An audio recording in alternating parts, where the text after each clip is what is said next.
What is going on, everybody, and welcome back once again. My name is Jordan, also known as JMonster, and thank you for joining me for another replay battle. This one is a very special historical battle. In fact, this is a 4 versus 4 on 1212 AD. What you're about to witness is the Battle of Velbazd. This is a battle that pitted the Second Bulgarian Empire against the nascent Serbian Empire, and this is going to have consequences in the Balkans. They're going to percolate for another 2 decades until the Ottoman invasion comes, which will wipe out the Bulgarian and the Serbian Empire, bringing them to heel underneath the Ottoman flag. So I hope you guys enjoy it.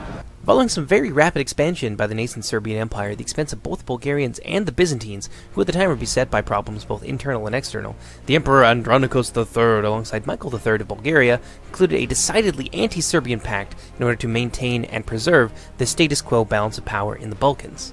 According to their invasion plans, the Bulgarians were set to attack from the east, while the Byzantines advanced from the south, with the ultimate aim of dissecting the young Serbian state. The two armies planned to meet in what is now northern Macedonia. However, this plan never came to fruition.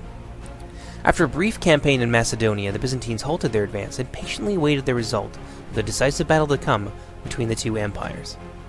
Naturally, this suited the Serbian forces under this handsome devil right here, Stefan Duchansky, quite well, whose ultimate objective was to prevent the union of these two forces in league against them. Ultimately, the Serbians were victorious in the decisive battle that followed, an upset to the traditional powers in the Balkans region, which paved the way for Serbian dominance over the next 20 years. Although you could say it was a bit of a short-lived victory, since both the Serbians and the Bulgarians were eventually crushed by the Ottomans when they moved into the area anyway, but I digress. Alright, so before we get into the replay, I'm going to do a quick breakdown of both of the armies. Team Blue is going to be coming first, who are representing the Bulgarians, then we'll pass over to Team Red, and yeah, we'll do the same thing over there. And honestly, I'm really excited to do this part, because there's a ton of really cool historical and linguistic information to be gleaned from these army compositions, so without any further ado, let's get right into it. Over on the Bulgarian right flank, we have an extremely cosmopolitan force, which I assume was sent by the Duchy of Wallachia, just given kind of where a lot of these peoples come from. We've got some Vitayi or Vitaji, which is like a Moldavian cavalry unit. They are heavy cavalry, shock cavalry, tier 3, absolute beasts on the battlefield. All you really got to do is look at those gigantic lances that they're wielding and figure out exactly what they're all about. Just a fun little tidbit is that Vitayi or Vitaji, which I'm probably mispronouncing terribly, I apologize, means the brave ones in Moldavian. Over here we have some Hunnic archers and some Hunnic cavalry, which I assume is here to represent the Tartars, who are a Turkic people that inhabited the Mongolian plateau around 12th century AD. They've got a unit of Crimean slave raiders, which is it's like a medium cavalry unit, but it's tier 3, so it's extra badass. They've got a couple of units of heavy horse archers, a unit of light horse archers, and some Tartar horse archers to round off the whole force. Over here, a little bit of guesswork. Mosneni and Curteni are both villages in modern-day Romania, so obviously they're Wallachians, but they could be the, I'm not really sure I'm saying this correctly, Jasagians or something like that. I don't know, they're descendants of the modern-day Yasi, who live in Hungary. They're a Hungarian-speaking people that live in central Hungary in a place called Yashag, and they're not terribly far from the Slovakian border in the north, to help you situate that just a little bit. So it could be one of those two things. I'm not 100% sure. Over here we have some Calamansi horse archers. Honestly, I know nothing about these guys, but they're clearly like an eastern kind of horse archer. A ton of skirmish cavalry over here on the Bulgarian right flank. It's a very, very intimidating thing to see. We have Voivode of Wallachia. Obviously, this is the Wallachian Duke, who is leading his forces personally in the battle. Over here we have 4 units of dismounted Druzhina, and I assume, I'm like 90% sure these guys are supposed to be Ossetians, who, actually they're really interesting. They speak one of the only Iranian languages that is native to the European continent, but they are also second language Russian speaker, which could explain why they're fighting in a Slavic tradition as Druzhina, as these heavy infantry. I've also got a unit of Turkic archers here, presumably more Tartars. We've got some Ruthenian spearmen. Honestly, I'm not 100% sure who these guys are supposed to be representing historically, but the Ruthenians come from what is now modern-day Ukraine. Over here we have a General's Bodyguard unit, which is obviously a very Eastern inspired unit. They've got those kind of dome helmets that are really typical of a lot of the Eastern factions, like Russia, for example. But they also fight with this horse archer tradition, so it's kind of cool. Moving over this way, we have the bulk of the forces. This is like the core army. This is the Bulgarians. We've got some heavy archers, some heavy Bulgarian spearmen, a ton of macemen. As we've seen in some of our previous battles, the macemen will do work on other heavy infantry. I think they're all armor-piercing, not 100% sure on that one, but they seem to do a great job at smashing apart heavy infantry units. In the back here, we have the Byzantines, who, as I said, are not actually present at this battle, but it's a fun little what-if scenario, so they were included nonetheless. We've got an heir's bodyguard, which is the general's bodyguard unit, some cavallarioi, which I assume just means like cavalry. We've got, these are really cool. So we've got some Varangian guard right here. The Varangians were Scandinavian mercenaries in the beginning, in any case, who the Byzantine empires took into service because they needed a very loyal infantry force. Some of the native Byzantine troops were not exactly all that reliable and were quite susceptible to being bought out and used in political intrigues against the ruling emperors. But anyway, we've got some Anglo-Varangoi here, and this is the like a late period Varangian guard unit. After the Norman conquest of England, a lot of very seasoned warriors didn't really have anywhere to go. They didn't want to stay in their country that was occupied by the Franks, so they left and they found work in the employ of the Byzantine Empire. So these are actually Anglo-Saxons and not Scandinavians who are fighting with that two-handed axe tradition that we've come to expect from the Varangian Guard. Over here we've got some Scutitoi with some extremely long spears, almost like a pike unit. Usually I think the spears are supposed to be maybe about a foot taller than the user, otherwise they become a little bit unwieldy, but these Scutitoi seem to be having no problems with it. They've got these massive spears that are bordering on pikes. We've got some heavy Byzantine archers, some Spatharioi guard. Honestly, I don't know anything about these guys, so I couldn't tell you what the inspiration for their name or for their armor and fighting tradition is. Over here we have some Scutitoi swordsmen, which is just like shielded swordsmen. I assume it comes from the Latin scutum, which just means shield. We've also got some Bolyars, which is the Bulgarian bodyguard, and some Dynatoi and some other some Latin con. Oh yeah, I love these guys. Classic unit from Medieval 2. Oh, they still have the same helmets. That's so cool. But yeah, that's pretty much it for the Bulgarians, so let's go ahead and let's take a look at the Serbian army. The Serbians are also in control of a very cosmopolitan army, and that's mostly due to the presence of a huge number of mercenaries. In fact, half of their force is made up of mercenaries. Here we've got a couple units of Moorish horsemen from the Kingdom of Aragon here to represent the Spanish mercenaries that are present in this battle. These guys are like a medium bow cavalry. They're pretty good, but I don't think they're going to be enough to counter all of the skirmish cavalry that are present on the other side. But anyway, I've got some Lanceros here alongside some Ballesteros, like a crossbow infantry, alongside these Lanceros, who is a late tier medium spear infantry unit. The Spanish also have a ton of these free company footmen. These are like mercenaries within a mercenary army. It's like weird mercenaryception. But anyway, they've also got a couple units of shock cavalry. These are Aragonese nobles, tier 2 shock cavalry, pretty decent in what they do. Not the best, but certainly not the worst by any means. Over here we have some more free company footmen. These are from the German mercenaries that are present in this battle. And I think most of their army, in fact, most of their infantry contingent in any case, is made up of free company footmen. We've also got a large number of Kothreliers, like a light bow infantry, backing up a couple units here of Militia Ambruschütze, which I'm probably not saying correctly either, but anyway. The killing power of their army, however, is located in their heavy cavalry wing. They've got one unit of Emperor Hirschild bodyguard, it's like a tier 1 heavy shock cavalry. But before we move on, let's just look at these guys. Let's just take a moment here and appreciate how freaking beautiful this unit is. But anyway, moving on. We've got, I think, 3 or 4 units of Imperial Raiders, so a ton of heavy cavalry, a lot of it concentrated here on the Serbian left wing. But that does it for the mercenary armies. Let's take a look at the meat and potatoes of the Serbian armies, that being the Serbians themselves. Here we've got some tier 3 light melee cavalry, some Serbian Guisars wielding candy cane spears. I've also got a huge number of Baštiniks. In fact, most of the 2 Serbian armies present in this battle consist of Baštiniks, who are like land-holding freemen who owns a section of land called a Baština, hence the name Baštinik. They've also got some halberdiers here, which are the rest of their army. So it's a pretty devastating kind of 1-2 punch. They've also got a couple units of Baštinik spearmen, who are a tier above the Baštiniks themselves.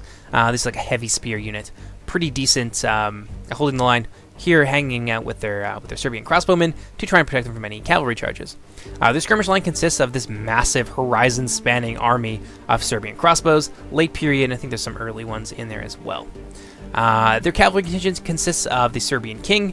This is obviously the bodyguard unit who is protecting the Serbian king himself. And they've got a ton of Vlatstela cavalry, I think to the tune of about 3 or 4. And Vlatstela is like power holders in Serbian. These are like the Serbian nobles who fight on horseback with heavy armor. But that's pretty well it for the army compositions. Let's go ahead and let's jump right into the battle. we've got some early movements here amongst the Serbians, where they're trying to position themselves in such a way that they're going to have a huge advantage. Look at this. Over here on the Serbian right flank, there's a huge concentration of their Vlad. These guys are deadly, and I don't know if these guys have the melee cavalry to hold these guys back. They've definitely got a lot of decent cavalry. They've got some horse archers over here as well to support their main line, but I don't know if it's going to be enough. On either side, we've got some foot archers that are going to be there to support the cavalry engagement. That is a little bit of a risky prospect, I think. Depending on who wins the cavalry fight, there are going to be cavalry that'll be running these guys down on either side very shortly.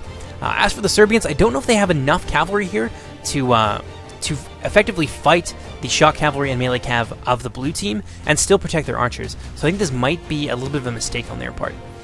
Elsewhere, I'm a little bit worried about the Serbian center as well. They've got a ton of free company footmen here, which is not the worst thing in the world. They are tier 2 and pretty decent in melee, but they are facing down the Bulgarian army. And look at this. This is where all of the macemen are concentrated.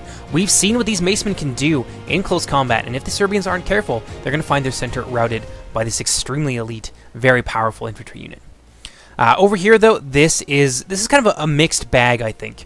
The Serbians have concentrated a huge number of cavalry. Look at this. So many Imperial Ritter who are now beginning to move forward, looking, I think, to menace this this left flank here for the blue team. But if they're not careful, this could very, very quickly turn into a bit of a massacre.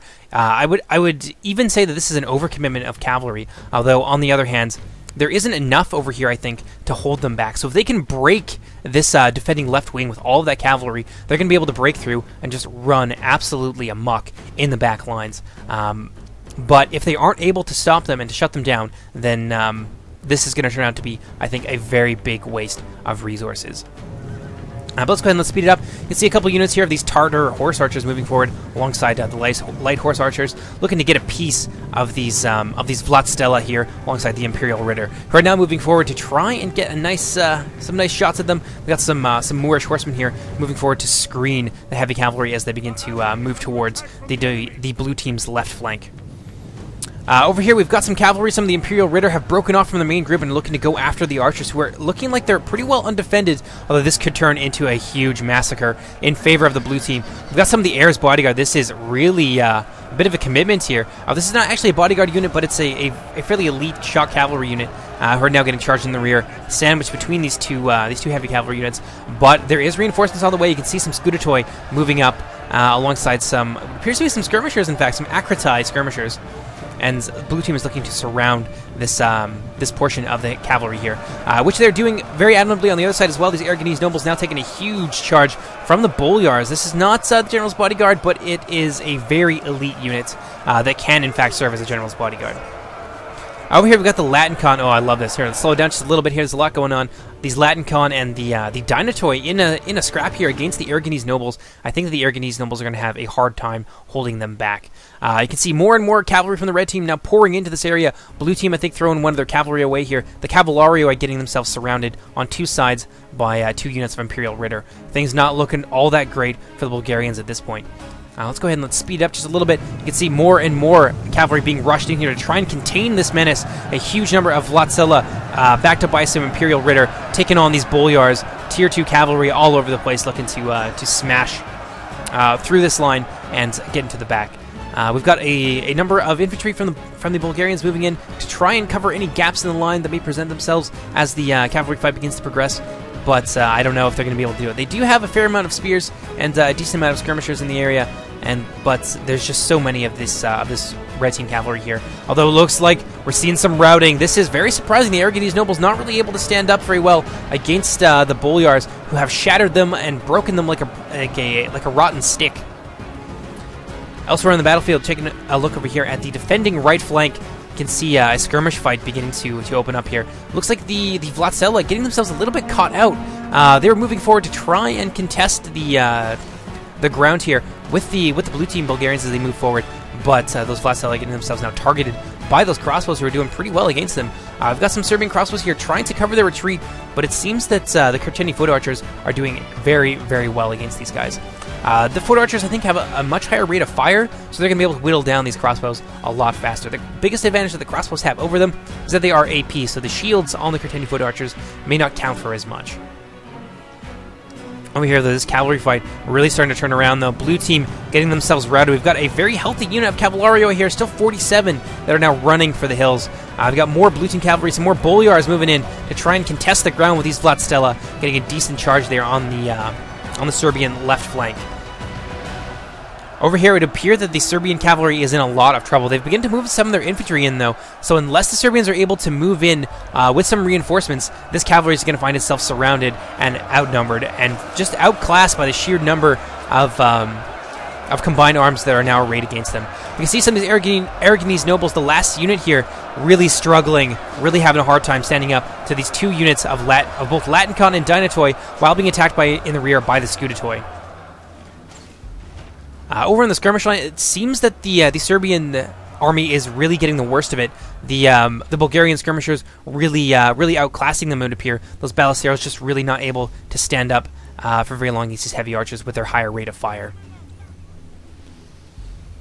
A little bit farther here down the line, we can see, let's slow it down just a little bit, we can see more and more cavalry now pushing in. And it seems like the Bulgarians are kind of on the back foot here. Those Vlad have really retaken the initiative, charging forward, and actually it looks like the Bulgarians had to fall back quite a ways to their army, which is a very wise choice because now they are within striking distance of some of the infantry. But definitely, before the infantry is able to get there, I think these Vlad are going to do a ton of damage to the Bulgarian cavalry. These Crimean slave raiders, they are tier 3, but fighting against these heavy shot cavalry, the Vlad, I think they are going to find themselves outclassed. On the back here, we can see some more reinforcements. There's some mercenary German knights here under the command of the Bulgarians, now looking to get a rear charge, I would assume, on some of these Vlad cavalry and maybe turn the cavalry engagement around on this right flank in favor of the Bulgarians. We can see some Bulgarian hook spearmen now moving into combat against these Vlad who are now very much pinned in combat. In Attila, if you try to move your melee cavalry out of melee, they will take probably about half the unit in terms of casualties. So there's really nowhere for these Vlad to go now these Bulgarian hook spearmen are moving in. There is a little bit of hope for the Serbians on this end. They've got some halberdiers in amongst the Crimean slave raiders who are just getting absolutely butchered, and there's yet more Vlad cavalry to go around. So this push here from the Bulgarian hook spearmen, I think, is going to be fairly decisive for this engagement right here, but they are going to have, I think, a little bit of freedom, especially once this flank over here breaks, to move in some cavalry behind the Bulgarian lines. Over here we can see another unit of Vlad looking to move in and support the infantry. The Bashtinex not doing terribly against the Moseni. These guys are just a lighter infantry, a tier 1 infantryman, and looks like they're trying to break through the lines here and precipitate some early routing over on this side. But let's go ahead and let's slow it down because there's a lot going on. Right here we can see a general engagement. Many of the Bashtinex now in combat against the Moseni, who are wavering. We can see some routing over here, and indeed we are about to. This could break the Bulgarian flank here, and we could see a repeat of history if the Bulgarians are not able to reinforce that line quick enough in order to hold it down. Basically all along the lines, it seems like the Serbians are pushing them back, except here with the Ruthenian spearmen putting up an admirable showing against the halberdiers, who are just absolutely outclassed and I think getting shot in the flank now by some of these heavy archers. So some great mixed unit tactics here on the part of the Bulgarians, which is really, I think, going to help them over here closer to their center. Over here, it seems like the Serbian cavalry is being beaten back quite heavily. There's a lot of losses here. You can see all over the fields. The infantry is gonna have a hard time, I think, now that it is so out of position against all these heavy cavalry units. But the Bulgarians are gonna have the time that they need to break some of these more isolated units of Serbian cavalry and move against them and try and turn this engagement around in favor of the Bulgarians. I've got another unit of halberdiers here, some Bulgarian guard. Look at these guys. Looking very deadly with those halberds, looking to take on a unit of Imperial Ritter who doesn't want that engagement at all. They're trying to get themselves away. They don't want to get stuck here between the Bulgarian Guard and these horse archers in the back, who it seems are just wreaking havoc amongst these Moorish horsemen. These guys, I think, are really going to struggle to take these two units of Tartars on in like a close combat kind of shootout like this. Now these light horse archers are in behind the Serbian lines. This could be a very big problem. You can see a lot of Serbian troops are now routing off the field. There's a few of the Bulgarian troops that are routing in turn, but I don't think it's going to be enough. And with now the presence of these Tartar horse archers behind their lines, as well as it would appear this flank being shattered, I think the Serbians are going to find themselves in a lot of trouble. Ooh, over here, there's a lot of infantry engaged. Let's slow it down just a little bit so we can enjoy the carnage. I got some halberdiers who have managed to punch through the lines, but there is a unit of Ruthenian spearmen. As we have seen, they can hold their line quite admirably, even against the halberdiers who are extremely strong in 1212 AD. So these Ruthenian spearmen not going to give them any ground and prevent them from getting into the back here, allowing some of these... I think these guys were routing and now beginning to reform to try and get this infantry situation under control. So those the Ruthenian spearmen over there, I think, are going to be very essential for preventing a complete and utter surround in the Bulgarian center here, which would be the end of the Bulgarian army. We've got some macemen now from Bulgaria moving in to take on these exhausted Bashniks. It would appear that they are actually shaken. I think they've gotten themselves maybe a little bit too far behind enemy lines. There's a lot of forces here arrayed against them, and they are taking some rear fire from those horse archers in the background. That general's bodyguard really doing a great job at cutting down these Bastioniks. And the Serbians here, they have cut through the lines very, very quickly and very well, but they are now finding themselves isolated and pinned down with infantry while taking a lot of rear fire. And I think we're going to see these two units here shatter very shortly. There is still a lot of Bastioniks to go around. We are seeing some of the spearmen, 93 spearmen now routing off the field. That's very, very surprising. And these spearmen over here are having a really hard time, I think. Against the dismounted Dragina, the Ossetians really proving themselves a worthy addition to this army, driving back the Serbians. And it looks like we can see a little bit of a generalized rout here almost. Some of these halberdiers now falling back. Looks like they are wavering, and it seems like the battle is really starting to turn around in favor of the Bulgarians. But let's go take a look at what's happening over here on the Bulgarian right flank. It seems that most of the Vlad there's kind of encountering the same kind of problem that the infantry were encountering in the center, where they've managed to push through here, push through the Bulgarian lines, but are getting themselves a little bit isolated. You can see some archers in the back there supporting the cavalry fights, and I think that they were very successful in routing some of these Vlad who really just, they couldn't take that 1-2 punch between the Vitia and those archers in the back as well. Over here we can see some Bastioniks routing, really unfortunate, although the Serbians are managing a breakthrough here with a combined force of Vlad and some halberdiers routing a unit of Vitia, but there's enough troops, I think, to tie these guys down for a very long time and perhaps even surround them. We do have some cavalry over here and another engagement that seems to be going kind of okay for the Serbians, but could turn around. But if they scoot this unit of Vitia in around behind these halberdiers and the shock unit, then they could turn this engagement around really, really quickly, and maybe even do it fast enough to take on the two units of Vlad that are in the process of breaking those mercenary German knights. Over here, infantry fight a little bit even. We can see the Mosteni are doing a really good job here against the Bastioniks, somehow managing to drive them back. But over here, the Mosteni are in a bit of trouble. We can see the Serbian king now moving in to help them break this other portion here of the, I think these are the Yassi, so the Hungarians, who are having a hard time here against these Bastioniks and these two units of Bastioniks that have pinned them down. If that line breaks, then we could start to see another surround beginning to take place. Looks like these siege swordsmen from one of the Mongolian factions, so I assume these are the Tartars, are really struggling to take on these Bastioniks in close combat. But I want to see how the Macemen are doing, because that is going to be the decisive engagement, I think. Right here, these Macemen are absolutely cutting apart these Free Company footmen. This is what I was afraid of. Having to take these guys on in close combat just with a Tier 2 infantry unit is really not going to go well for them. These Bastioniks still very healthy. These Free Company footmen, however, down to almost about half strength. So we could see a huge breakthrough here, and if they bring those very elite Bulgarian macemen, who are definitely being missed over there in the engagement with the Bastioniks, if they bring them around and start to roll up the Serbian lines, this could turn into a bit of a slaughter in favor of the Bulgarians, of all people.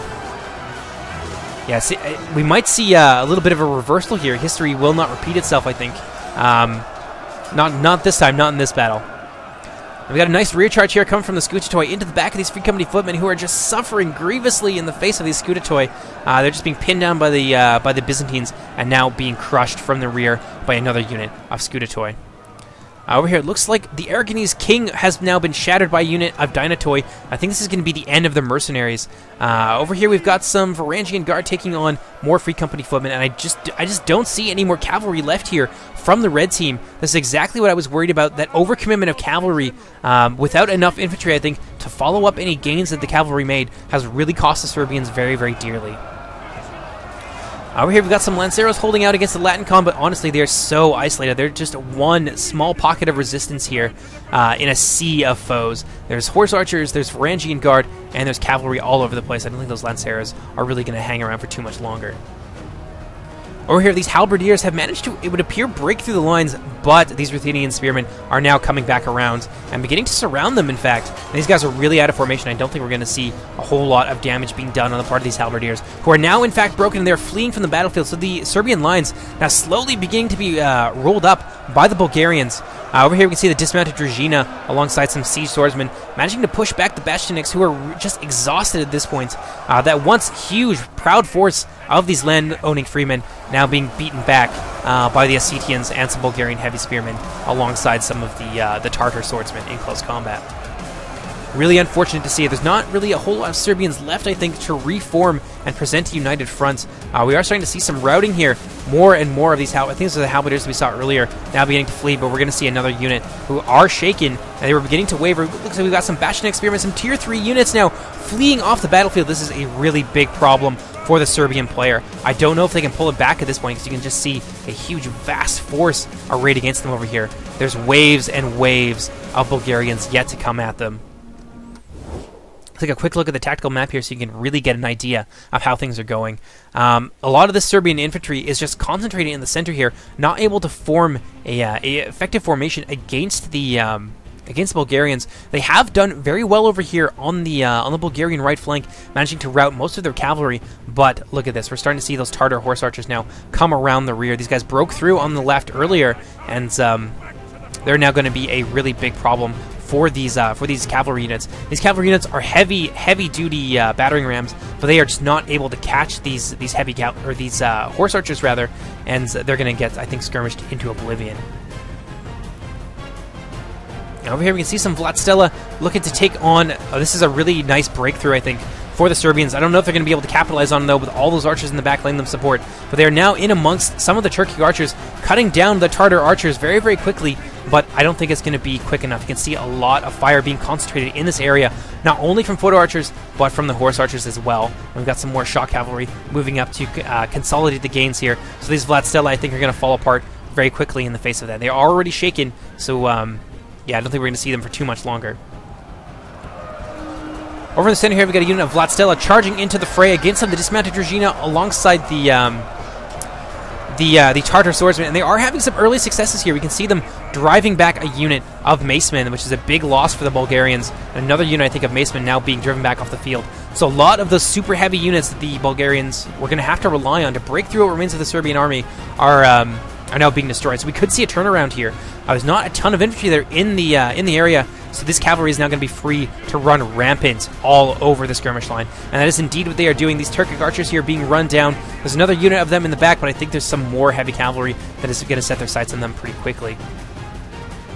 Although, no, it doesn't look like it. It looks like this one unit here, oh, this Vlatstela got themselves really overextended, a little bit too eager, and now they are shattered for their trouble. We will not be seeing anything more from these guys. So the constant fire from these Bulgarian archers have really managed to turn around what could have been a devastating charge that could break the flank over here. I think I'm not even sure what to call this. Is this like the right flank, or what remains of their right flank that's fallen back? I don't know, something like that.